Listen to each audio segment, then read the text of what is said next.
దేశవ్యాప్తంగా ఉత్కంఠ రేపిన 5 రాష్ట్రాల ఎన్నికల ఫలితాలు వచ్చేసాయి. ఇక 2 రాష్ట్రాలు మినహా 3 రాష్ట్రాలు బీజేపీ ఖాతాలో పడ్డాయి. ఇక తమిళనాడు విషయానికి వస్తే హంగేర్పడే అవకాశం ఉన్నట్టుగా తెలుస్తోంది. దాదాపు సింగిల్ లార్జెస్ట్ పార్టీగా విజయ్ అవతరించారు. అయితే విజయ్ ఇప్పుడు ప్రభుత్వాన్ని ఏర్పాటు చేయాలంటే మద్దతు కంపల్సరీ. ప్రస్తుతం విజయ్ ముందున్నటువంటి ఆప్షన్స్ ఏంటి, అలాగే బీజేపీ విజయ రహస్యాలేంటో మనతో పాటు డిస్కషన్లో జాయిన్ అవుతున్నారు ప్రొఫెసర్ నాగేశ్వర్ గారు. వెల్కమ్ టు అవర్ స్టూడియో అండి. నమస్తే సార్. 5 రాష్ట్రాల ఎన్నికల ఫలితాలు వచ్చేసాయి. ప్రస్తుతం తమిళనాడు అందరి దృష్టిని ఆకర్షిస్తోంది. టీవీకే సింగిల్ లార్జెస్ట్ పార్టీగా అవతరించింది. ప్రస్తుతం ప్రభుత్వం ఏర్పాటు చేయాలంటే ఖచ్చితంగా విజయ్ ముందున్నటువంటి చాయిసెస్ ఏంటి? అంటే ఇప్పుడు విజయ్కి ఇప్పటివరకైతే మెజారిటీ కనిపించడం లేదు. అంటే ఇప్పుడున్న సిచ్యువేషన్ ఏంటంటే రకరకాల సినారియో. ఒకటి, మీకు ఏడీఎంకేతో కలవడం. వాస్తవంగా ఈ చర్చలు బిఫోర్ ఎలక్షన్స్ కూడా జరిగాయి. ఎందుకంటే విజయ్ తనకు political rival DMK, ideological rival BJP అన్నారు. సో అందువల్ల ఏడీఎంకేతో చర్చలు బ్యాక్ ఛానల్ టాక్స్ నడిచాయి. కానీ విజయ్ కండిషన్ ఏంటంటే మెజారిటీ సీట్లు ఇవ్వాలి, ముఖ్యమంత్రిగా తననే ప్రొజెక్ట్ చేయాలని. అది ఏడీఎంకే అంగీకరించింది, ఎందుకంటే పళనిస్వామి చీఫ్ మినిస్టర్ ఉన్నాడు కనుక. రెండవ దశలో మీకు కాంగ్రెస్ 60 సీట్లు ఆఫర్ చేశాడు కూడా ఒక దశలో. మీకు విజయ్ ఫాదర్ ఒక స్టేట్మెంట్ కూడా ఇచ్చారు, కాంగ్రెస్ పార్టీ దేశంలో బలహీనపడుతుంది, అది స్వాతంత్ర పోరాటం తీసుకొచ్చిన పార్టీ, దీన్ని విజయ్ బలోపేతం చేస్తాడని కూడా అన్నారు. వాస్తవంగా తమిళనాడు రాష్ట్ర కాంగ్రెస్ విజయ్తో పెట్టుకోవాలని గట్టిగా పట్టుబట్టింది. మీకు ప్రవీణ్ చక్రవర్తి రాహుల్ గాంధీకి అత్యంత సన్నిహితుడు. ఆయన ఓపెన్గానే మీకు ప్రణయ్ రాయ్ షోలో మాట్లాడుతూ చెప్పాడు, క్లియర్గా చెప్పాడు ఏంటంటే మా పార్టీలోనే ఒక 3/4 తమిళనాడు రాష్ట్ర కాంగ్రెస్లో 3/4 విజయ్తో పెట్టుకోవాలన్నారు. కానీ ఆల్ ఇండియా పార్టీలో అందులో ముఖ్యంగా సీనియర్లు చిదంబరం లాంటి వాళ్ళు వ్యతిరేకించారు. Rahul Gandhi was open for the both options. ఆ సిచ్యువేషన్ వల్ల డిఎంకేతో ఇండియా కూటమి, జాతీయ రాజకీయాలు, లాంగ్ టర్మ్ రిలేషన్షిప్, విజయ్ పైన పూర్తి కాన్ఫిడెన్స్ లేకపోవడం వల్ల ఆ కరేజియస్ డిసిషన్ తీసుకోలేకపోయారు. లేకుంటే వాస్తవంగా మామూలుగా ఉండేది కాదు. విజయ్కి కాంగ్రెస్తో కలిస్తే టీవీకే కాంగ్రెస్ అలయన్స్ 2/3 మెజారిటీ వచ్చేది, కాంగ్రెస్ రివైవ్ అయ్యేది తమిళనాడులో. సౌత్ ఇండియాలో కాంగ్రెస్ తిరుగులేని శక్తిగా అయ్యేది. కాంగ్రెస్ ఒక చారిత్రక అవకాశాన్ని కోల్పోయింది, హిస్టారికల్ ఆపర్చునిటీని కోల్పోయింది.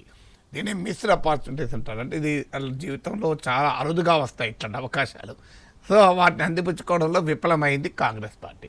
అందువల్ల ఇప్పుడు కాంగ్రెస్ టీవీకి మద్దతు ఇవ్వవచ్చు, ఎందుకంటే తమిళనాడు రాష్ట్ర కాంగ్రెస్ అది మొదటి నుంచి డిమాండ్ చేసింది. అయితే ఇప్పటివరకైతే కాంగ్రెస్ అలాంటిది ఏమీ లేదు అంటోంది, ఎందుకంటే టీవీకే వైపు నుంచి ఏ ఆఫర్ వస్తుందో తెలియక. ఇంకొక పాసిబిలిటీ ఏంటంటే కాంగ్రెస్తో పొత్తు కాకుండా మీకు ఎన్డీఏలో విజయ్ చేరకుండా ఉండేందుకు కాంగ్రెస్ అవుట్ సైడ్ సపోర్ట్ ఇవ్వచ్చు. అదొక సినారియో, థర్డ్ సినారియో. ఈ అవుట్ సైడ్ సపోర్ట్ ఏంటి అంటే మీకు ఈవెన్ ఇప్పుడు డిఎంకేతో కూడా కాంగ్రెస్ పొత్తులో ఉన్న ప్రభుత్వంలో భాగస్వామి కాదు, అవుట్ సైడ్ సపోర్ట్ ఉంది ఆల్రెడీ. సో అలా third factor out side support. Third scenario. Fourth scenario ఏంటంటే ఏడీఎంకేతో ఉన్న లేదా డిఎంకేతో ఉన్న చిన్న పార్టీలు ఉన్నాయి. ఇప్పుడు పిఎంకే కావచ్చు, లేదు డిఎంకేతో లెఫ్ట్ పార్టీస్ కూడా ఉన్నాయి. ఇప్పుడు left parties already exit polls తర్వాత సిపిఎం నాయకుడు మాకు సరైన గుర్తింపు ఇవ్వలేదు డిఎంకే అని కూడా వాళ్ళు వాదించారు. సో వాళ్ళకేమైనా సీట్లు కొన్ని వస్తే వాళ్ళు ఈ చిన్న చిన్న పార్టీలు ఎవరైనా మీకు యాడప్ కావచ్చు. It all depends on numbers also. మళ్ళీ ఎన్ని అవసరం ఉన్నాయి, వీళ్ళకి ఎన్ని సీట్లు వచ్చినాయి అన్న దాని మీద ఆధారపడి ఉంటాయి. అదొక ఫోర్త్ సినారియో. ఫిఫ్త్ సినారియో అసలు అవకాశమే లేని సినారియో డిఎంకేతో కలవడం. ఎందుకంటే అది సాధ్యం కూడా కాదు, ఎందుకంటే డిఎంకే అంగీకరించదు, విజయ్ కూడా అంగీకరించదు. మరి ఫిఫ్త్ సినారియో ఏడీఎంకే బీజేపీని వదులుకొని వచ్చి టీవీకేతో కలుస్తుందా? కానీ రాజకీయాల్లో ఉపన్యాసాలు చెప్పడం వేరు, రియాలిటీ వేరు కదా. బీజేపీతో మాకు ఐడియాలజికల్ రైవల్ అన్నాడు, కానీ అలా ఏమీ రాజకీయాల్లో ఉంటుందన్న గ్యారంటీ లేదు. ఎందుకంటే దేశంలో ప్రాంతీయ పార్టీలు ఒక ఆర్జేడీ మినహా మిగతా పార్టీలన్నీ ఏదో ఒక సమయంలో బీజేపీతో కలిసినాయి. మీరు టీఆర్ఎస్, వైఎస్ఆర్ కాంగ్రెస్ బీజేపీతో ఇప్పటివరకు అధికారికంగా కలవకపోయినా ఓపెన్గా వైసీపీ మద్దతు ఇస్తోంది. టీఆర్ఎస్ కూడా భవిష్యత్తులో కలవదన్న గ్యారంటీ ఎవరు ఇవ్వలేరు. సో అందువల్ల విజయ్ మరి బీజేపీతో కలిస్తే, అంటే బీజేపీ ఏడీఎంకేను విడగొట్టుకొని విజయ్తో కలుస్తుందా? ఇలాంటి అనేక రకాల సినారియోస్ ఉన్నాయి. యాజ్ ఆఫ్ నౌ ఈ సినేరియోలో ఏది విజయ్ పికప్ చేసుకుంటాడు, ఇతరులు ఎలా రియాక్ట్ అవుతారన్న దానిపైన ఆధారపడి ఉంటుంది. పార్టీ విషయానికి వస్తే ఒకప్పుడు 3 దశాబ్దాల పాటు తిరుగులేని పార్టీగా ఎదిగి అధికారం చేపట్టింది పశ్చిమ బెంగాల్లో. సో ఇప్పుడు డిపాజిట్ కూడా రాని పరిస్థితి. ఇక ఎల్డీఎఫ్ కేరళలో చూసుకుంటే ఓటమి పాలైంది. త్రిపుర ఎలాగూ లేదు. ఏంటి అసలు కమ్యూనిస్టుల శకం ముగిసినట్టే అంటారా? అంటే కమ్యూనిస్టుల శకాలు ముగియవు. ఎందుకంటే కమ్యూనిజం అనేది ఒక సిద్ధాంతం. డెఫినెట్గా ఎలక్టోరల్గా ఒక పెద్ద డ్రాబ్యాక్. ఎందుకంటే ఒకప్పుడు 3 రాష్ట్రాల్లో పవర్ ఉండేది. సో 3 రాష్ట్రాల్లో పవర్ పోయింది. ఇప్పుడు ఎక్కడ ఏ రాష్ట్రంలో కూడా అధికారంలో లేదు. పార్లమెంట్లో కూడా లోయెస్ట్గా పడిపోయింది. మీకు 2009 తర్వాత మీకు 2008లో చేసిన ఒక పొరపాటు, యూపీఏతో ఒక ప్రజలకు సంబంధం లేని అణు ఒప్పందం అనే అంశం పైన ఒక సైద్ధాంతిక పిడివాదంతో మద్దతు ఉపసంహరించుకున్నారు. ఆ స్ట్రాటజిక్ బ్లండర్ అనేది కమ్యూనిస్టులను ఇప్పటికీ కూడా వెంటాడుతోంది. అంతకుముందు జ్యోతి బసుకు ప్రధానమంత్రి పదవి వస్తే అది వదులుకున్నారు. అంటే ఒక మెయిన్ స్ట్రీమ్ ఇండియన్ పాలిటిక్స్లో దేశానికి ప్రైమ్ మినిస్టర్ కమ్యూనిస్టు అంటే కమ్యూనిస్టుల ఇమేజ్ మెయిన్ స్ట్రీమ్ అయ్యేది. దాన్ని సైద్ధాంతిక పిడివాదంతో వదులుకున్నారు.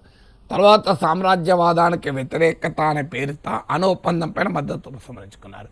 అణు ఒప్పందాన్ని వ్యతిరేకించడం తప్పని నేను అంటలేను, కానీ ఆ అంశం పైన మద్దతు ఉపసంహరించుకోవడం అనేది కీలకమైన విషయం.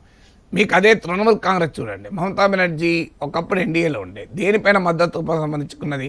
ప్రజల సమస్యల పైన మద్దతు ఉపసంహరించుకున్నది. ప్రైస్ రైజ్ పైన, ఇలాంటి వాటిపైన. మీకు ఎప్పుడు కూడా లోపల ఏదన్నా పైకి సింబాలిజం ముఖ్యమవుతుంది. మీరు ప్రజల కొరకు ఉపసంహరించుకోలేదు, మా సిద్ధాంతం సామ్రాజ్యవాద వ్యతిరేకత, అందుకొరకు ఉపసంహరించుకున్నాడు, పబ్లిక్ ఎట్లా పట్టించుకుంటారు. అందులో యూపీఏ 1తో మీకు ఉపాధి హామీ పథకము, గృహహింస చట్టము, అటవీ హక్కుల చట్టము, విద్యా హక్కు చట్టము, సమాచార హక్కు చట్టము, ఇలాంటి అనేక మంచి పనులు చేయడము లేదా బిగినింగ్ మొదలు పెట్టేలా చేసి కరెక్ట్గా ఆ ఫలితాలు వచ్చే సమయంలో వెళ్ళిపోయారు. మీకు అందుకే చూడండి 2004తో పోలిస్తే 2009లో కాంగ్రెస్కు సీట్లు పెరిగాయి. మీకు లెఫ్ట్ హోమో అడ్రస్ లేకుండా పోయింది. అంటే లాభం వచ్చే సమయంలో మీరు మంచి కంపెనీకి మంచి లాభాలు వచ్చే సమయంలో మీరు షేర్లు అమ్ముకొని వెళ్ళిపోతే ఏమవుతుంది మీ పరిస్థితి? మీరు ఆ కంపెనీ లాభాలు వచ్చే బెనిఫిట్ మీరు పొందలేరు. అదే జరిగింది లెఫ్ట్కు. మీకు అలాగే ఒక స్విఫ్ట్ డిసిషన్ మేకింగ్ లేకపోవడం. ఇప్పుడు మీకు ఉదాహరణకు తమిళనాడులో విజయ్ వచ్చారు. విజయ్ సునామీని కనుక అర్థం చేసుకుని ఉంటే డైనమిక్గా డెసిషన్ తీసుకొని డిఎంకేను వదిలేసి విజయ్తో పెట్టుకొని ఉంటే ఇక లెఫ్ట్ రిలవెంట్ అయ్యేది. ఎన్టీ రామారావు పార్టీ పెట్టినప్పుడు 70 సీట్లు లెఫ్ట్కి ఆఫర్ చేశారు ఫస్ట్ టైం. దాన్ని వీళ్ళు తిరస్కరించారు. తర్వాత తక్కువ సీట్లకు అదే టీడీపీతో పొత్తు పెట్టుకోవాల్సి వచ్చింది. మీకు 2009లో ప్రజారాజ్యంతో పొత్తు పెట్టుకొని ఉంటే లెఫ్ట్ పార్టీలకు కలిపితే ఒక 60-70 సీట్లు వచ్చేది. మామూలుగా ఉండేది కాదు. ఆంధ్రప్రదేశ్ రాజకీయాలు మారిపోయేది. అక్కడ కూడా అప్పుడు రాష్ట్ర సిపిఎం ప్రజారాజ్యంతో పెట్టుకోవాలని ఉన్న కేంద్ర కమిటీ ఒప్పుకోలేదు. సో అందువల్ల క్రియేటివ్గా పాలిటిక్స్ని అర్థం చేసుకొని దానికి తగ్గట్టుగా స్ట్రాటజీలు మార్చుకోకపోతే మేము ఇంకా సైద్ధాంతిక పిడివాదంతో ఉంటాం, మేము నిర్ణయాలు తీసుకోము, చాలా స్లోగా తీసుకుంటాం అనుకుంటే జనం ఎందుకు యాక్సెప్ట్ చేస్తారు? తర్వాత మీకు యంగర్ జనరేషన్ మొత్తం ఇప్పుడు మీకు ఉదాహరణకు సోషల్ మీడియాలో ఉన్నారు. పైసా ఖర్చు లేకుండా సోషల్ మీడియా స్పేస్లో నీ ఆలోచనలను జనంలోకి తీసుకెళ్ళచ్చు. కానీ ఎక్కడన్నా లెఫ్ట్ ఉందా మీకు? ఏదన్నా మీకు ఇన్స్టాగ్రామ్లో ఒక ప్రామినెంట్ లెఫ్ట్ లీడర్ చూపెట్టండి నాకు. అదే మరి విజయ్ చూడండి, ఇన్స్టాగ్రామ్ ఊపేస్తాడు. మీరు ఒక ప్రామినెంట్ లెఫ్ట్ లీడర్ ట్విట్టర్లో చూపెట్టండి, ప్రామినెంట్ లెఫ్ట్ లీడర్ యూట్యూబ్లో చూపెట్టండి, ప్రామినెంట్ లెఫ్ట్ లీడర్ ఒక ఫేస్బుక్లో చూపెట్టండి. మరి ఎక్కడా లేకపోతే ఏడుంటారు మీరు? అంటే డిజిటల్ స్పేస్లో ఒక అడ్వాంటేజ్ ఏంటంటే నీకు యూ కెన్ గెయిన్, దానికి పెద్ద ఖర్చు అవసరం లేదు, నీకు క్రియేటివిటీ ఉంటే సరిపోతుంది. సో మరి మిగతా పార్టీలు చేయగలుగుతున్నారు, లెఫ్ట్ పార్టీస్ ఎందుకు చేయలేకపోతున్నప్పుడు మీరు బీజేపీ చూడండి ఎంత అద్భుతంగా డిజిటల్ స్పేస్ను వాడుకుంటుంది. సో డిజిటల్ స్పేస్ను వాడుకోవడంలో లెఫ్ట్ ఎంత వీక్. ఇంకా వాళ్ళు పత్రికలు నడుపుకుంటుంటారు. మీరు చూడండి, దేశం అంతటోమో దినపత్రికలు నడుస్తలేకపోతే ఇంకా ప్రజాశక్తి, నవ తెలంగాణ, విశాలాంధ్ర, ప్రజాపక్షం అనుకుంటూ ఆ పేపర్లకు సర్క్యులేషన్లకు అపీల్ చేసుకుంటూ పార్టీ యావత్తు దాంట్లో దిగి ఓల్డ్ టైమర్లను పెట్టి సర్వశక్తులు ఒడ్డి ఆ పేపర్లను ఎక్స్పాండ్ చేస్తారు. అంటే ప్రజలేమో డిజిటల్ యుగంలో ఉంటే వీళ్ళు ప్రింట్ యుగంలో ఉన్నారు. అంటే మారుతున్న కాలంతో మారాలి కదా. మీరు మారకపోతే జనం యాక్సెప్ట్ చేయరు కదా. కొత్త వాతావరణం, కొత్త ప్రపంచము, ఎకానమీ మారుతోంది, సొసైటీ మారుతోంది. దానికి తగ్గట్టుగా నీ ఆలోచనలు మార్చుకోవాలి. ఇప్పటికీ నేను ఇంకా పబ్లిక్ సెక్టారే అంటాను. ఈ ప్రజలు ఇప్పుడు ఎంటర్ప్రీనర్షిప్ కోరుకుంటున్నారు. ప్రైవేట్ సెక్టార్ ఇప్పుడు మీకు ఉదాహరణకు టీవీలు వచ్చాయి. టీవీ పబ్లిక్ సెక్టార్లో ఉండుంటే ఇలా మనం టీవీలు మాట్లాడుకునే వాళ్ళం మీరు నేను. ఆ దూరదర్శన్లో ఆలుగడ్డల పెంపకం, బంగాళదుంపల పెంపకం, మెలకువలు అని చెప్పి తెచ్చుకుంటాం. వేరే బంగాళదుంపంలో మెలకువలు, మొక్కజొన్న రైతుకు సస్యరక్షణ చర్యలు, ఇవి మాట్లాడుకోవాల్సిందే. ఇవాళ ఇప్పుడు మనం ఇంత డైనమిక్ గా ఉండేదా వాతావరణం? మీరు టెలిఫోన్ వచ్చాక చూడండి, మీరు అంతకుముందు ఓన్లీ బిఎస్ఎల్ ఉన్నప్పుడు ఎట్లుండే, ఇలా ప్రజలకు, పని మనుషులకు కూడా, మీకు అంటే కమ్యూనిస్టులు రిప్రజెంట్ చేసే పీడిత వర్గాలకు కూడా ఇలా మొబైల్ ఫోన్, స్మార్ట్ ఫోన్ వచ్చేసింది. మరి అది ఎందుకు మరి టెలికాం రంగంలో ప్రైవేటైజేషన్ వ్యతిరేకించారు.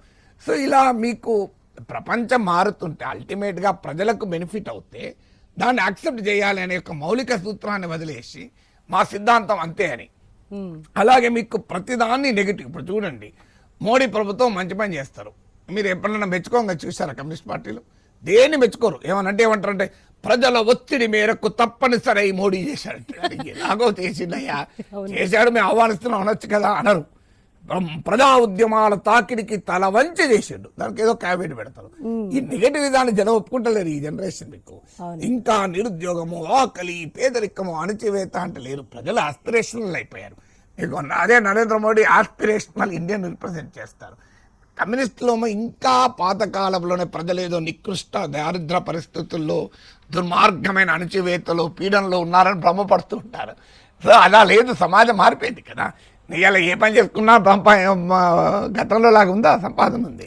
సో అందువల్ల ఈ మారిన ఎకానమీని అర్థం చేసుకోలేరు, మారిన ప్రజల జీవన స్థితిగతులను అర్థం చేసుకోలేక ఇంకా మేము పాతకాల పద్ధతుల్లోనే ఉంటాము అంటే, మీరు ఎలా వాట్సాప్ యుగంలో కరపత్రాలు పట్టుకొని తిరుగుతుంటారు మీకు ప్రచారానికి, ఆశ్చర్యం వేస్తుంది. కరపత్రం పట్టుకొని ఇంకా తిరిగితే ఆ రోజులు పోయాయి కదా. సో అందువల్ల మీముల యుగంలో కరపత్రాలు పట్టుకొని తిరుగుతుంటారు. అందువల్ల లెఫ్ట్ ఐడియాలజీ కన్నా కూడా లెఫ్ట్ ప్రాక్టీస్ అనేది ఒక ప్రశ్నార్థకంగా మారిపోయింది.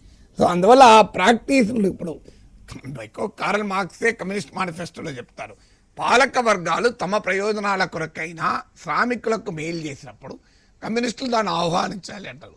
ఆహ్వానిస్తారా? మీరు ఎప్పుడన్నా చూసారా? ఇప్పుడు బీజేపీ ప్రభుత్వం 80 కోట్ల మందికి ఉచిత ఆహారదానాలు ఇస్తే దాన్ని మెచ్చుకుంటూ ఎప్పుడన్నా స్టేట్మెంట్ ఇచ్చి చూసారా మీరు? అసలు పొరపాటున కూడా ఉంటాడు. అందువల్ల ఎప్పుడు నెగటివిజం అంటే జనం యాక్సెప్ట్ చేస్తాను సిద్ధంగా లేదు. న్యూ ఏజ్, ఆ న్యూ ఏజ్కి తగ్గ పాలిటిక్స్ లేకపోతే ఇలాగే రిలవెంట్ అవుతారు. ఓకే, పశ్చిమ బెంగాల్ విషయానికి వస్తే మమతా బెనర్జీ కంచుకోటను బద్దలు కొట్టి అసలు అనూహ్యమైనటువంటి విజయాన్ని సొంతం చేసుకుంది. అసలు బీజేపీ సక్సెస్ సీక్రెట్స్ ఏంటంటారు?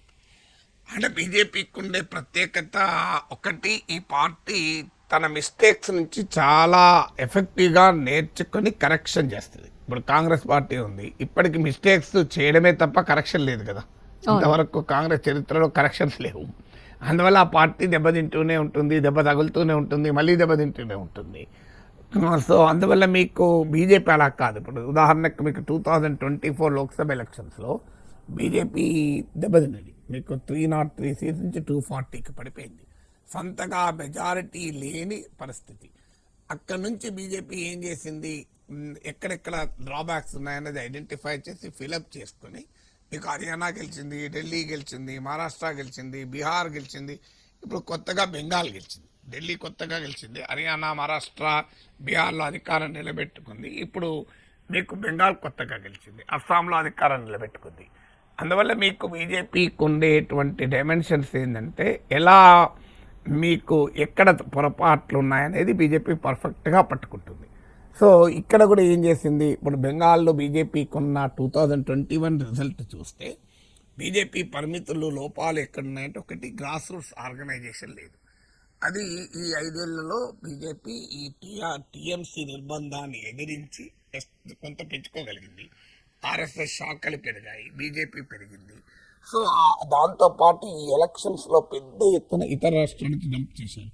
మీకు బీహార్ నుంచి, జార్ఖండ్ నుంచి, ఛత్తీస్గఢ్ నుంచి, ఒరిస్సా నుంచి party cadre based party, ideology based party కనుక మిగతా పార్టీలకు లేని బీజేపీకి ఉన్న అడ్వాంటేజ్ ఏంటంటే, అవసరం వస్తే వాళ్ళు ఏ రాష్ట్రానికి వెళ్ళైనా పనిచేస్తారు. అందులో ఇప్పుడు ఆర్ఎస్ఎస్ కార్యకర్తలు ఉంటారు. వాళ్ళు రాష్ట్రంతో సంబంధమే లేదు. వాళ్ళు ఎక్కడ డిప్యూట్ చేస్తే అక్కడ పోయి పనిచేస్తూనే ఉంటారు. సో వాళ్ళను చాలా సందర్భాలు ఆర్ఎస్ఎస్ ప్రచారక్స్ వాళ్ళు ఒక రాష్ట్రం వాళ్ళని ఇంకో రాష్ట్రంలో డిప్యూట్ చేస్తుంటారు. వాళ్ళు వెళ్ళి పనిచేస్తూ ఉంటారు. సో అందువల్ల ఆ రకంగా పెద్ద ఎత్తున క్యాడర్ను సోర్సింగ్ చేశారు. అవుట్ సైడ్ నుంచి సోర్సింగ్ చేయగలిగారు. తర్వాత మీకు బెంగాలీ ఐడెంటిటీ అంటే అవుట్ సైడరు అనేది 2021లో బీజేపీని ఎదుర్కోవడానికి తృణమూల్ కాంగ్రెస్ సక్సెస్ఫుల్గా ఎంప్లాయ్ చేసింది. ఇప్పుడు కూడా పెద్ద ఎత్తున అవుట్ సైడర్ అని చెప్పి క్యాంపెయిన్ చేసింది. దాన్ని రీఇన్వెంట్ చేశారు. ఇప్పుడు హిందుత్వాను బెంగాలీ హిందుత్వగా రీఫార్ములేట్ చేశారు. సో మీకు జై శ్రీరామ్ నినాదంతో 2021లోకి వెళితే బెంగాలీ రిలీజియస్ కల్చరల్ ఇథోస్లో జై శ్రీరామ్ నినాదం పనిచేయలే. అందుకనికి ఈసారి ఏమన్నారు, జై మాతా కాళీ, జై మాతా దుర్గా అన్నారు. సో బెంగాలీ ఐడెంటిటీతో కలవటానికి మోడీ ఏకంగా జల్మూరి తిన్నారు. వెళ్ళి ఒక దగ్గర ఆపి బెంగాలీ స్నాక్ అయిన జల్మూరి తిన్నారు. తర్వాత మీకు గంగా నదిలో బోటింగ్ చేశారు. అంటే బెంగాలీ ఐడెంటిటీకి తాను దగ్గరగా వస్తున్నామని. అందువల్ల మీకు నాగ్పూర్లో ఆర్ఎస్ఎస్ అధినేత ఏకంగా భారతమాత దుర్గామాత టెంపుల్ చేశారు.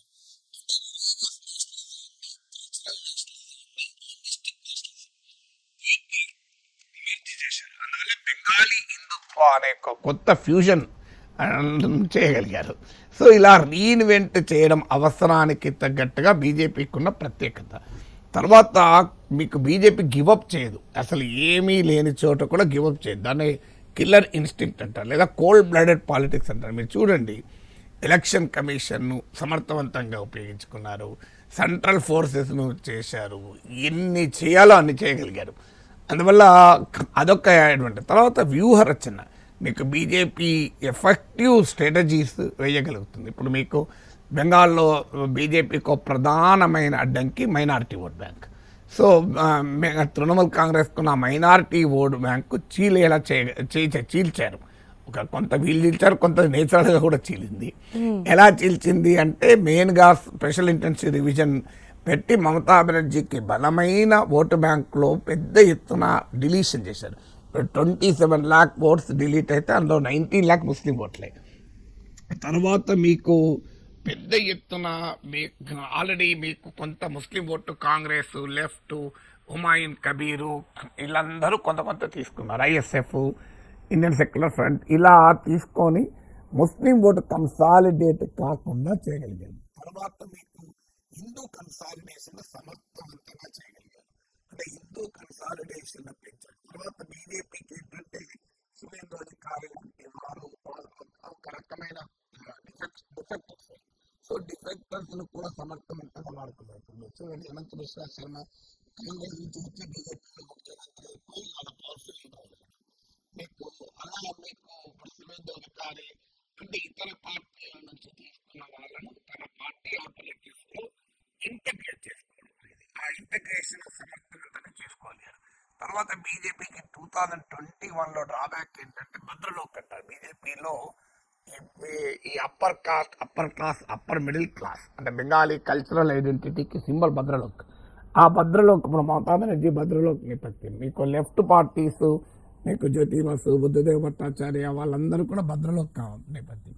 బీజేపీకి ఆ భద్రలోక్ నేపథ్యం లేకపోతే దాన్ని కూడా పూడ్చుకున్నారు. శ్రామిక్ భట్టాచార్య అని ఒక లీడరు, సపన్ దాస్ గుప్తా ఇలాంటి లీడర్స్ అంటే ఆ గ్యాప్ ఫిలప్ చేసుకున్నారు. తర్వాత సోషల్ ఇంజనీర్ సమర్థవంతంగా చేస్తారు. ఇప్పుడు ఉదాహరణకు మీకు బెంగాలీ ఐడెంటిటీతో మమతా బెనర్జీ ఎదుర్కొంటే దానికి కౌంటర్గా రాజవంశీస్ ఒక షెడ్యూల్ కాస్ట్, ఏదో ఒక 30 కాన్స్టిట్యున్సీస్లో పవర్ఫుల్గా ఉంటాడు. రాజవంశీ లాంగ్వేజ్కు మీకు గుర్తింపు ఇస్తామని ప్రామిస్ చేసి ఆ రాజవంశీలను తన వైపు తిప్పుకున్నారు. ఆల్రెడీ మతువా కమ్యూనిటీ, అది కూడా ఒక ఎస్సీ కమ్యూనిటీ, బంగ్లాదేశ్ నుంచి మైగ్రేట్ అయిన కమ్యూనిటీ, వారికి సిటిజన్షిప్ అమెండ్మెంట్ యాక్ట్లో ఇచ్చిన ప్రామిస్ కానీ కొంత స్పెషల్ ఇంటెన్సివ్ రివిజన్లో వాళ్ళు ఎఫెక్ట్ అయినా కూడా మతువా ఓటు పోకుండా కాపాడుకోగలిగారు. మీకు ఎస్సీ ఎస్టీ, ఇప్పుడు మీకు ఆ ఎస్సీ ఎస్టీ ఓట్లు గణనీయంగా తెచ్చుకోగలిగారు. ఆఖరికి ట్రైబల్ ఓటు తెచ్చుకోవడానికి ద్రౌపది ముర్మును కూడా దించారు ఇండైరెక్ట్గా. మీకు ఆల్ ఇండియా సంతాల్ సమ్మేళన ఎలక్షన్ టైంలో పెట్టి ఏకంగా ద్రౌపది ముర్ముని తీసుకొచ్చారు. అప్పుడు బెంగాల్ ప్రభుత్వం సరిగా రెస్పాండ్ కాలేదని ద్రౌపది ముర్మే విమర్శించారు. దాంతో ఆదివాసీ బిడ్డను, సంతాలీ బిడ్డను అవమానించారని చెప్పి పెద్ద ఎత్తున క్యాంపెయిన్ చేశారు. ఇలా ఒక్కటి కాదు, మీకు ఆఖరికి లెఫ్ట్ ఓట్ కూడా బీజేపీకి షిఫ్ట్ అయిపోయింది. ఎందుకంటే తృణమూల్ కాంగ్రెస్ నిర్బంధాన్ని ఎదుర్కోగలగాలి అనేటువంటి డైమెన్షన్తో లెఫ్ట్ ఓట్కు రీచ్ అవుట్ అయ్యారు. సో మీరు బతకలేరు, మీరు అందువల్ల మమతా బెనర్జీని మేము మాత్రమే ఎదుర్కోగలము అని. ఇలా బీజేపీ ఏ అవకాశాన్ని వదులుకోదు. ఆ బీజేపీకి ఉండే ఆ గ్రౌండ్ అంటే మీకు ఇతర పార్టీలకు లేనిది బీజేపీకి ఉన్నది ఏంటంటే ఆర్ఎస్ఎస్ నెట్వర్క్. ఆర్ఎస్ఎస్ నెట్వర్క్ ఏంటంటే వాళ్ళు డైరెక్ట్గా పాలిటిక్స్లో ఉండరు కనుక మీకు క్షేత్రస్థాయి నుంచి ఇప్పుడు ఆర్ఎస్ఎస్ శాఖలు ఎవ్రీ వీక్ సండే బయటకు ఉంటాయి, ఎవ్రీ డే కూడా శాఖలు జరుగుతాయి. సో ఆ శాఖలు ఏంటంటే క్షేత్రస్థాయిలు ప్రజల్లో భాగమై ఉంటారు. మీకు రకరకాల రూపాల్లో ఆర్ఎస్ఎస్ పెనెట్రేట్ అవుతుంది. ఇప్పుడు మన దగ్గర వినాయక ఉత్సవాల నుంచి మొదలు పెట్టుకొని శ్రీరామనవమి ఉత్సవాలు ఇలా అనేక రంగాల్లో వెళ్తారు. వాళ్ళు ఫీడ్బ్యాక్ ఎప్పటికప్పుడు పార్టీకి ఇస్తూ ఉంటారు. సో ఆ ఫీడ్బ్యాక్ను కూడా వాళ్ళు ఇంటగ్రేట్ చేసుకుంటూ ఉంటారు. అందువల్ల ఒక నిత్య సజీవంగా ఉండడం అనేది ఆ పార్టీకి ఉన్న క్యారెక్టర్. తర్వాత మోడీ, అమిత్ షా లీడర్షిప్ 24 hours. నీకు రాహుల్ గాంధీ సంగతి మనకు తెలుసు కదా, మధ్యలో ఆయన ఇంటర్వ్యూలు తీసుకుంటుంటాడు, కొన్ని రోజులు ఫారిన్కి మాయమవుతాడు, కొంత క్యాంపెయిన్. ఇప్పుడు బీహార్లో 1 నెల రోజులు క్యాంపెయిన్కి. సో ఇది నాన్ సీరియస్ టెండెన్సీ ఇదంతా అక్కడ. సో అలా కాకుండా మీకు కంప్లీట్గా 24 hour పొలిటికల్ యాక్టివిటీ చేయగలుగుతారు. సో ఇలాంటి అనేక ఫ్యాక్టర్స్ని ఇంక్లూడ్ చేశారు కనుక ఇక ఆఖరికి ఈడీని ఉపయోగించారు ఐపాక్ మీద. So they leave no stone అంటారు, ఇంగ్లీష్లో ఈడియం ఉంది, దే లీవ్ నో స్టోన్ అంటాం అంటే ఏ అవకాశాన్ని వదిలివేయరు. సో వాళ్ళ ఆ రకంగా కంటిన్యూస్గా రీఇన్వెంట్ అవుతూ ఉంటుంది ఆ పార్టీ. అందువల్లనే కొత్త కొత్త ప్లేస్ బెంగాల్లో గెలవడం అంటే మామూలు విషయం కాదు. ఇప్పుడు 2011లో 4% బీజేపీ ఓటింగ్, ఇవాళ 48 లేటెస్ట్గా అయితే మనకి ఫైనల్ ఓటింగ్ ఫిగర్స్ రావాలి. 48-50% ఓటింగ్ దాకా తెచ్చుకోగలిగారంటే రిమార్కబుల్ జర్నీ కదా. అవును నాగేశ్వర్ గారు, ఈ జల్మూరి ఎఫెక్ట్ బెంగాల్ ఎన్నికల్లో ఎలాంటి ప్రభావం చూపించిందంటారు? भाई हमें अपना जाल मूली खिलाओ। हाँ, कितने का होता है आपका जाल मूली? आप कितने का बनाएंगे? नहीं, अच्छे वाला कितने का होता है? 10-20। हाँ, जो भी है बना दो। हाँ दाल थोड़ी खाएंगे? हाँ हाँ, खाएंगे, बिल्कुल खाएंगे। तो कितना 10 रुपया देना है? दुकान में आए सर। हाँ 10 रुपया देना है। नहीं भाई ऐसा नहीं। हाँ प्याज खाते हैं आप? हाँ हाँ, प्याज खाते हैं, दिमाग नहीं खाते बस। అంటే అది దాని ఎఫెక్ట్ ఉంటుందా అని కాదు కానీ, బట్ డెఫినెట్గా ఇంట్రెస్టింగ్ థింగ్ ఏంటంటే ఆ జల్మూరి బెల్ట్ అంటారు, ఇది జార్గ్రామ్ జిల్లా, అక్కడ బీజేపీ అన్ని సీట్లు గెలుచుకున్నది. మీకు రిజల్ట్ చూస్తేనైతే ఇంట్రెస్టింగ్గా ఉంటుంది. అంటే అది జల్మూరి ఎందుకు అసలు జల్మూరి అంటే ఏంటి మనకు అర్థం కావాలి. ఇది బెంగాల్లో ఒక పాపులర్ స్ట్రీట్ ఫుడ్, ఇతర రాష్ట్రాలు కూడా పాపులర్. అంటే మనకు మురుమురాలు అంటే పేలాలని, సో మురుమురాలు అలాగే ఆలు, మీకు పీనట్స్ అంటే ఇవన్నీ కలిపి చేస్తారు. దీన్ని బొరుగులు మిక్చర్ అంటారు సార్ తెలంగాణ. అంతలో బురుగుల మిక్చర్ అంటారు, పల్లీలు, పేలాలు, ఇవన్నీ ఆలు ఇవన్నీ వేసి చేస్తారు. సో అందువల్ల it's a very popular street food. So ఈ పాపులర్ స్ట్రీట్ ఫుడ్ మోడీ ఆగి ఎందుకు తిన్నారు అంటే అదేదో యాక్సిడెంటల్గా జరిగింది కాదు కదా, వాళ్ళు కావాలనే చేశారు. లేకపోతే తృణమూల్ కాంగ్రెస్ అదే ప్రశ్న అడిగింది, ఈ డ్రామా లేదా కెమెరా ఎందుకున్నారు అని. మోడీ కార్ దిగి తింటారని ముందే తెలిసి కెమెరా పెట్టుకోలే కదా ఆ అమ్ముకునేవాడు, జల్మూరి అమ్మేవాడు. అంటే ఏం చేశారంటే అంటే Modi is known for symbolism.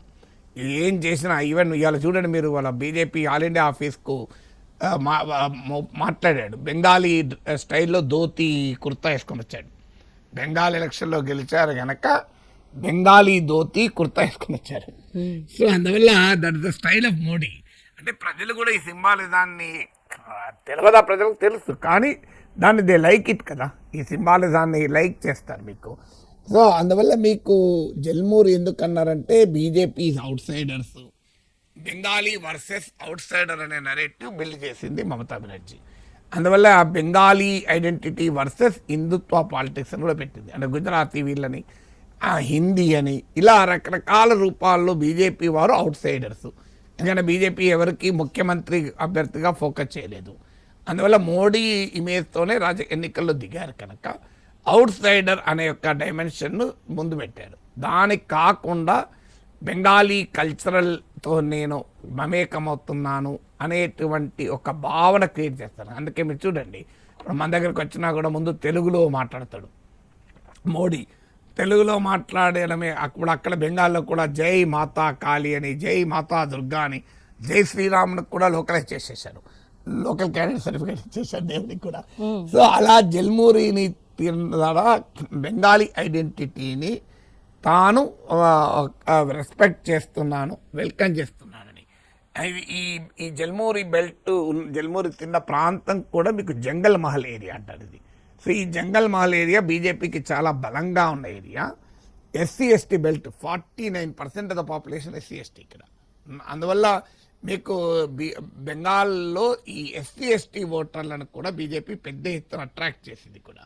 మీకు అందుకే ద్రౌపది ముర్మును తీసుకొచ్చి సంతాల్ సమ్మేళనంలో మాట్లాడించారు. అది పైకి రాష్ట్రపతి మీటింగ్లో కనబడే ఎన్నికల సభలు ఎందుకు వెళ్తారు? సో అందువల్ల ఇదొక ఆ లోకల్ రాజవంశీ అని ఇంకో ఎస్సీ కమిటీ ఉంది, వాళ్ళ భాషకు కాన్స్టిట్యూషనల్ రికగ్నిషన్ ఇస్తామని ప్రామిస్ చేశారు.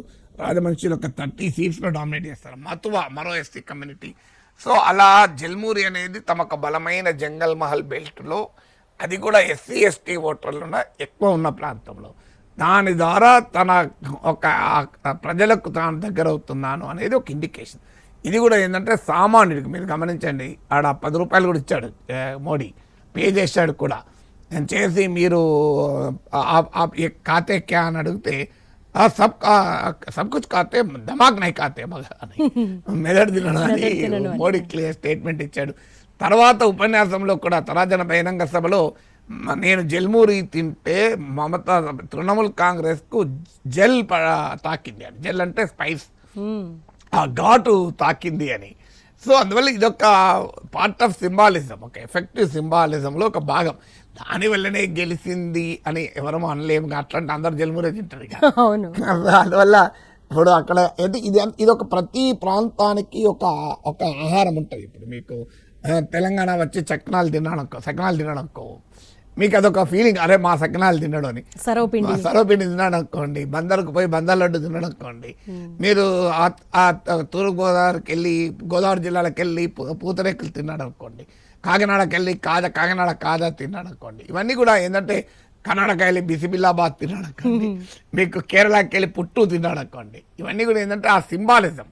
సో ఆ సింబాలిజం ఏం చేస్తుందంటే ప్రజల్ని అట్రాక్ట్ చేస్తుంది. అరే మా ఫుడ్కు విలువ ఇచ్చాడు, మా కల్చర్కి విలువ ఇచ్చాడు, మా దానికి విలువ ఇచ్చారు అనేటువంటి.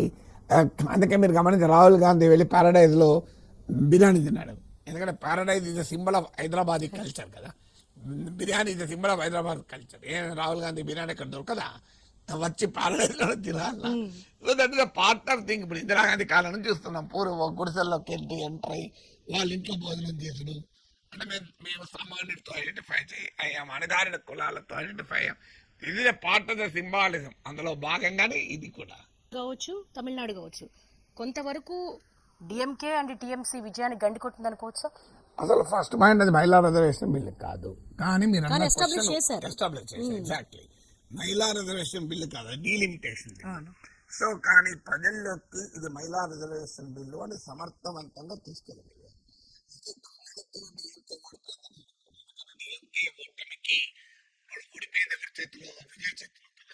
సో ఎందుకంటే విజయ్కి ఉమెన్ ఓటర్ షిఫ్ట్ అయ్యారు, ఫిలిం ఇన్ఫ్లుయెన్స్ కావచ్చు, ఏదైనా కావచ్చు. మీకు ఈ బెంగాల్లో వెల్ఫేర్ స్కీమ్స్ వల్ల మీకు మమతా బెనర్జీకి ఆ ఉమెన్ ఓటర్ ఉన్నారు. ఇప్పుడు అనేక ఉమెన్ ఓరియంటెడ్ స్కీమ్స్ ఉన్నాయి అక్కడ, లక్ష్మీ భండార్ అని, కన్యాశ్రీ అని. సో వాటికి ఏం చేశారంటే వీళ్ళు అంతకన్నా ఎక్కువ. ఇప్పుడు ఉదాహరణకు మహిళలకు నెలకు 1500, 1500, 2.5 ఇచ్చేవాళ్ళు. వీళ్ళు బీజేపీ ఏం చేయాలని 3000 ఇస్తామని చెప్పారు. సో అందువల్ల మీకు ఉమెన్ ఓరియంటెడ్ వెల్ఫేర్ స్కీమ్స్ కూడా బీజేపీ ఇంట్రడ్యూస్ చేసి మమతా బెనర్జీకి ఉన్న మహిళా ఫ్యాక్టర్ని న్యూట్రలైజ్ చేశారు. అయితే ఉమెన్స్ రిజర్వేషన్ పెద్ద ఇష్యూ కాదు మహిళ తృణమూల్కి, ఎందుకంటే అసలు ఈ ఉమెన్ రిజర్వేషన్ చెప్పేది 1/3. తృణమూల్ కాంగ్రెస్ 40%, 50% ఉమెన్కి ఇస్తుంది. మీరు పార్లమెంట్లో తీసుకుంటే టీఎంసీ ఎంపీలు మోర్ దెన్ 40% ఉంటారు. అందువల్ల మీకు టీఎంసీలో Trinamool Congress is the only party ఇండియాలో మీకు హయ్యెస్ట్గా ఉమెన్ రిప్రజెంటేషన్ ఇచ్చే party, more than women reservation quota చట్టం కన్నా ఎక్కువిస్తారు. అందువల్ల బీజేపీ ఆ అంశం పైన తృణమూల్ కాంగ్రెస్ని ఆపుకోలేదు. ఎందుకంటే వాళ్ళ తృణమూల్ కాంగ్రెస్ ట్రాక్ రికార్డ్ అది. మీకు పార్టీలోను ఎమ్మెల్యే ఎంపీలోను రాజ్యసభ సభ్యులు మీరంతా ఉమెన్ ఉంటారు. కాస్త పాపులర్ ఎంపీస్ కూడా ఉంటారు, మహువా మైత్రా, సాగరికా ఘోష్. ఇలా మీకు కేవలం పంపించడమే కాదు, ఇప్పుడు కాంగ్రెస్లో కూడా మహిళా ఎంపీలు ఉన్నారు, కానీ కంపారిటివ్లీ బీజేపీ మహిళా ఎంపీలు ఎక్కువ పార్టిసిపేషన్ ఉంది పార్లమెంట్లో. మొన్న లేటెస్ట్గా మీకు పిఆర్ఎస్ ఇండియా వాళ్ళ డేటా వచ్చింది. మహిళలకు పార్లమెంట్లో ఎక్కువ అవకాశాలు ఇచ్చింది బీజేపీ. కాంగ్రెస్ పార్టీ ఉపన్యాసాలు చెప్పుడు ఉమెన్ రిజర్వేషన్ బిల్ అనుడే తప్ప. అందువల్ల ఆల్రెడీ మమతా బెనర్జీ ఉమెన్కు రిప్రజెంటేషన్లో వెనుకబడదు కనుక దానివల్ల పెద్ద ఇంపాక్ట్ అయి ఉంటుందని అనుకోను. బట్ డెఫినెట్గా బీజేపీ ఎస్టాబ్లిష్ చేసే ప్రయత్నం అయితే చేసింది. ఈవీఎంలు ట్యాంపరింగ్ అన్నారు, ఇప్పుడు ఎస్ఐఆర్ అంటున్నారు. వీళ్ళు ఇలా సాకులు చెప్తూ పోతున్నారు, కానీ బీజేపీ ఒక్కొక్క రాష్ట్రాన్ని తన ఖాతాలో అందుకనికి మీకు అంటే అఫ్ కోర్స్ ఈవీఎంల పైన తృణమూల్ కాంగ్రెస్ మొదటి నుంచి ఏమీ మాట్లాడలేదు. బట్ ఇటీవల రిజల్ట్స్ వచ్చిన సమయంలో మొదలు పెట్టారు, ముఖ్యంగా ఎగ్జిట్ పోల్స్ వచ్చాక. బట్ డెఫినెట్గా ఇండియా కూటమి ఇప్పుడు ఎన్డీఏనేమో జైత్రయాత్ర, ఇప్పుడు ఇండియా కూటమి పక్షాలు ఉన్న చోటనేమో యాంటీ ఇన్కంబెన్సీ. ఇక బెంగాల్లో యాంటీ ఇన్కంబెన్సీతో ఓడిపోయారు, కేరళలో కూడా యాంటీ ఇన్కంబెన్సీతో భాగస్వామికి అధికారం మారింది. మీకు తమిళనాడులో స్టాలినే ఎలక్షన్లో ఓడిపోయారు. మీకు అదే అస్సాంలో మా ఎన్డీఏ గెలిచింది, పుదుచ్చేరిలో గెలిచింది. అంటే మేమేమో ప్రో ఇన్కంబెన్సీతో గెలుస్తాం, ఇండియా కూటమో యాంటీ ఇన్కంబెన్సీతో దెబ్బతింటుంది అనే ఒక నెరేటివ్ కూడా ఉంటుంది. తర్వాత బీజేపీ ఎదురు లేదు.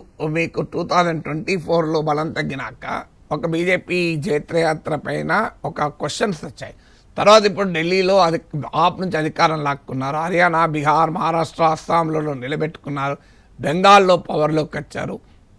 ఒకప్పుడు నార్త్ అండ్ వెస్టర్న్ ఇండియాకే పరిమితమైన పార్టీ ఇప్పుడు ఈస్ట్కు ఎక్స్పాన్షన్ కంప్లీట్ అయింది. ఒరిస్సాలో పవర్లోకి వచ్చారు, మీకు అస్సాంలో ఆల్రెడీ అధికారంలో ఉన్నారు, నార్త్ ఈస్ట్లో ఇప్పుడు బెంగాల్లో అధికారంలోకి వచ్చారు. మీకు అలా బీజేపీ ఎక్స్పాన్షన్ కూడా మీకు క్లియర్గా కనబడుతుంది.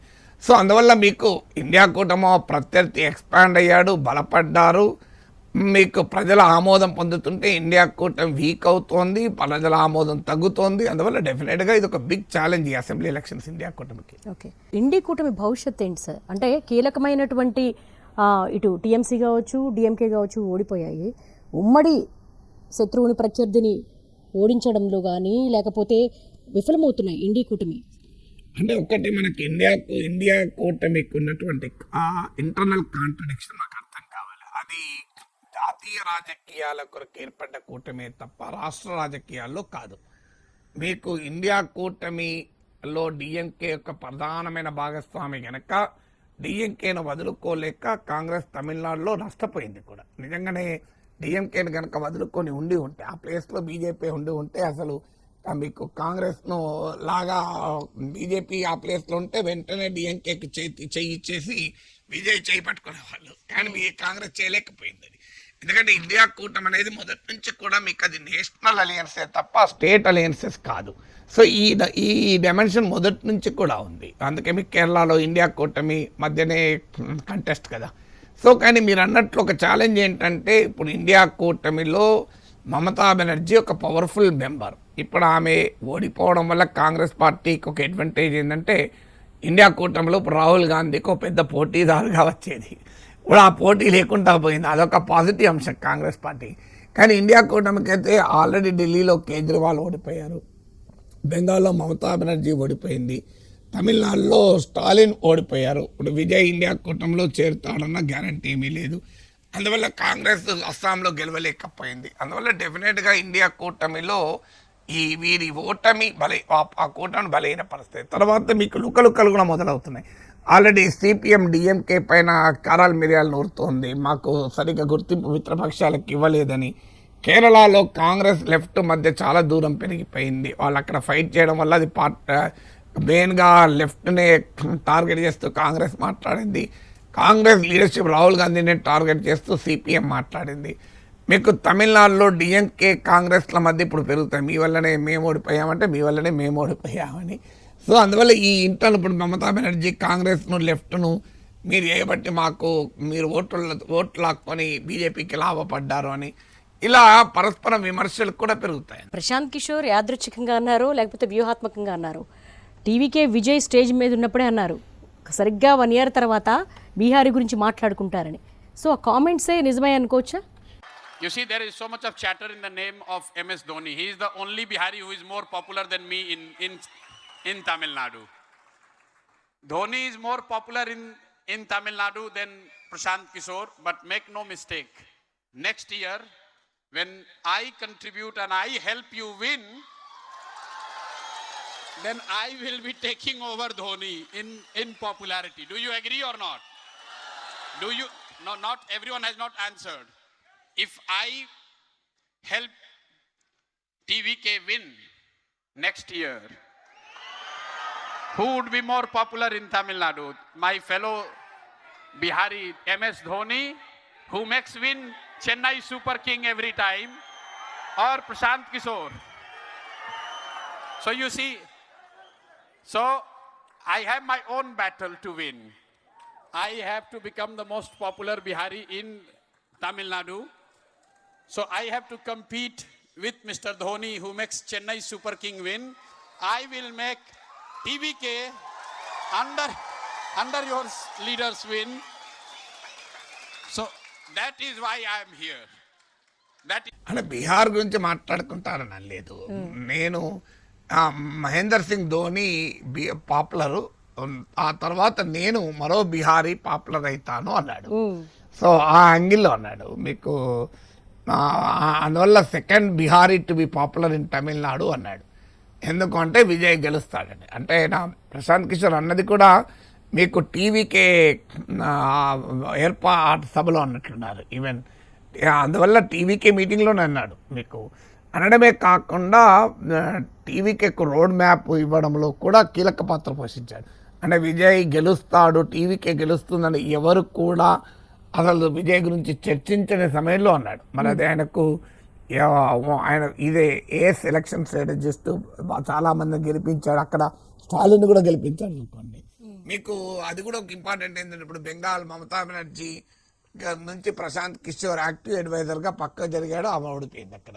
ఇక్కడ జగన్తో యాక్టివ్ అడ్వైజర్ మారిపోయాడు, ఇక్కడ ఓడిపోయాడు జగన్. చంద్రబాబు నాయుడు కూడా కలిశాడు, అక్కడ చంద్రబాబు నాయుడుకి అడ్వైజ్ ఇచ్చాడు అని. అందువల్ల టీవీకే విజయ్కి కూడా అడ్వైజర్గా ఉన్నాడు. వాస్తవంగా డైరెక్ట్గా తర్వాత లేదు, ఎందుకంటే తర్వాత బీహార్ ఎలక్షన్స్ వచ్చాయి.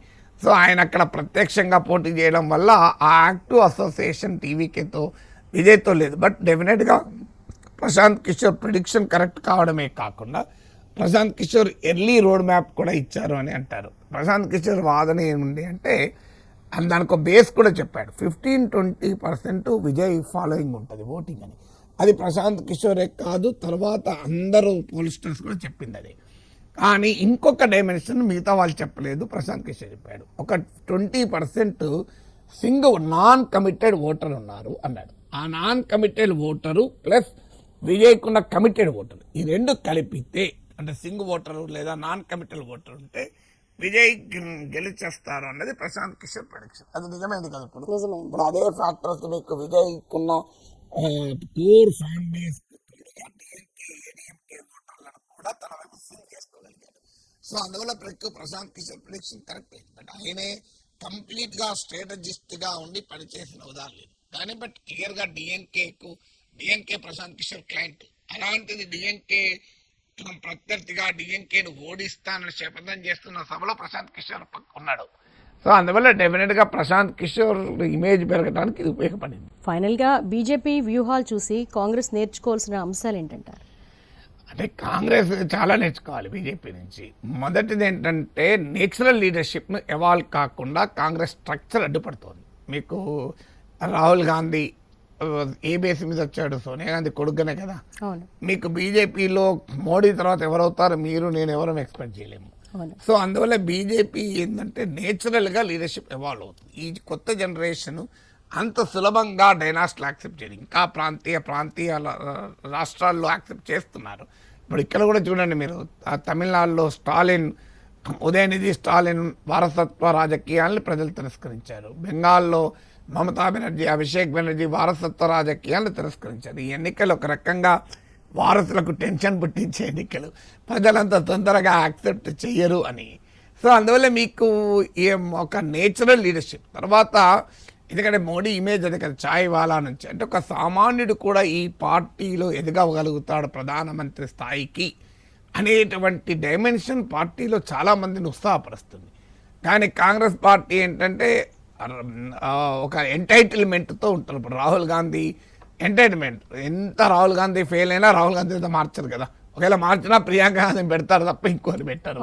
తర్వాత ఇంకో పాయింట్, ఈ కోట్రీ పాలిటిక్స్. మీకు బీజేపీలో మోడీ అమిత్ షా నిర్ణయాలు తీసుకుంటారు అని ఉన్న ఒక విస్తృతమైన ఫీడ్బ్యాక్ మెకానిజము, కన్సల్టేటివ్ మెకానిజం ఉంటుంది. కాబట్టి గ్రాస్ రూట్స్తో సంబంధాలున్న ఆర్ఎస్ఎస్ నెట్వర్క్ నుంచి ఫీడ్బ్యాక్, క్యాడరు, ఆర్గనైజేషను లైవ్గా ఉంటుంది.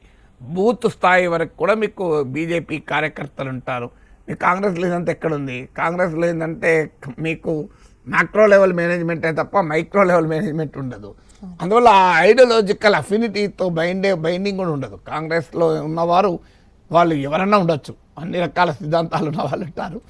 సో అందువల్ల అదే కాంగ్రెస్కి స్ట్రెంగ్త్, అదే కాంగ్రెస్కి వీక్నెస్ కూడా. అందువల్ల కాంగ్రెస్ పార్టీకి కోటి ఆ రాహుల్ గాంధీకి ఎవరు పోయి ఏమి చెప్పినా ఆయనకి ఎవరు దగ్గర ఉంటే వాళ్ళే. సో అందువల్ల మీకు ఆ రకమైన ఒక పార్టీ యంత్రాంగంతో ఐడెంటిఫై కావడం. ఇవాళ చూడండి, మోడీ గెలిచినాక కూడా ఎక్కడికి వచ్చాడు, పార్టీ కార్యాలయానికి వచ్చి మాట్లాడాడు. మీకు ఆ రకమైన కనెక్ట్ పార్లమెంట్లో ఉన్న కాంగ్రెస్ ఎంపీలను అడగని చెప్తారు.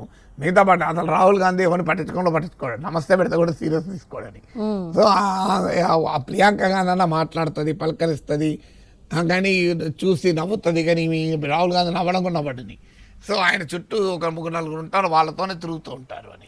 సో అందువల్ల మీకు తర్వాత ఇంటర్వెల్స్ మనం ఒక 4 సడన్గా మాయమవుతారు రాహుల్ గాంధీ, ఎక్కడికి పోయాడో కూడా తెలియదు, ఫారిన్కి పోతాడు.